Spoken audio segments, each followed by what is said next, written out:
Alors dans cette vidéo, nous allons reprendre le cours là où nous l'avons laissé ensemble la semaine dernière, donc toujours sur l'inférence bayésienne. Nous avons vu dans le cours précédent la formule de Bayes qui nous permettait de calculer la valeur prédictive positive. Et bien de la même façon, là, on nous explique qu'on peut aussi calculer la valeur prédictive négative du test, c'est-à-dire notée VPN, c'est la probabilité qu'un individu ayant un test négatif, en fait, ne soit pas malade.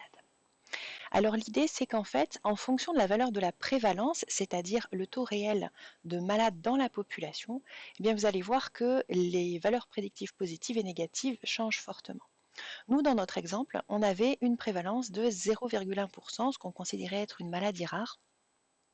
Et on s'était rendu compte que la valeur prédictive positive était très très faible, on avait trouvé moins de 3%. Par contre, la valeur prédictive négative était relativement élevée. Alors l'idée, c'est, avec les courbes qu'on a ici, on se rend compte de l'évolution de la valeur prédictive positive et négative du test en fonction de la prévalence. En fait, on se rend compte que plus la prévalence est importante dans la population, plus la valeur prédictive positive grandit très très vite. La valeur prédictive négative, elle, diminue. Donc l'idée, on le voit bien dans ce tableau, c'est que lorsque la prévalence est suffisamment grande, donc par exemple ici la plus grande valeur du tableau c'est 30% de la population, ça ferait quasiment un tiers de la population qui sera atteinte de la maladie, on a une valeur prédictive positive qui est relativement élevée, autrement dit, le risque d'être réellement malade sachant qu'on a un test positif et on est quasiment certain. Donc l'idée c'est ça, c'est qu'on est quasiment certain d'être réellement malade lorsqu'un test est positif, et la valeur prédictive négative, ma foi, elle est pas quand même, elle est diminuée, mais elle n'est pas si basse que ça.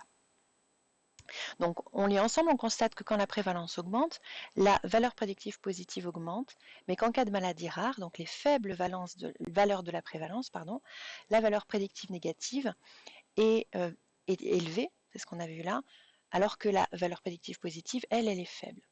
Cela signifie qu'un patient ayant réagi positivement en test a cependant une probabilité faible d'être réellement atteint par la maladie.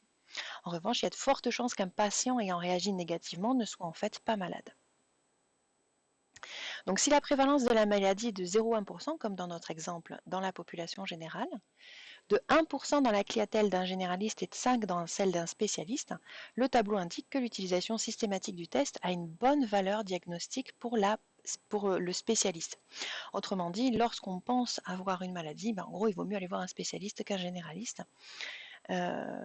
Pour une maladie rare, un test systématique de toute une population va donc fournir beaucoup de faux positifs et donc potentiellement susciter beaucoup d'inquiétudes. Il faut donc associer à ces tests les résultats d'un diagnostic médical, les observations cliniques faites par un médecin lors de l'auscultation, combiner ces résultats avec des facteurs de risque ou bien compléter par des tests complémentaires. Donc en classe ensemble, on avait essayé de comparer ça un petit peu avec les tests PCR qui sont réalisés en ce moment.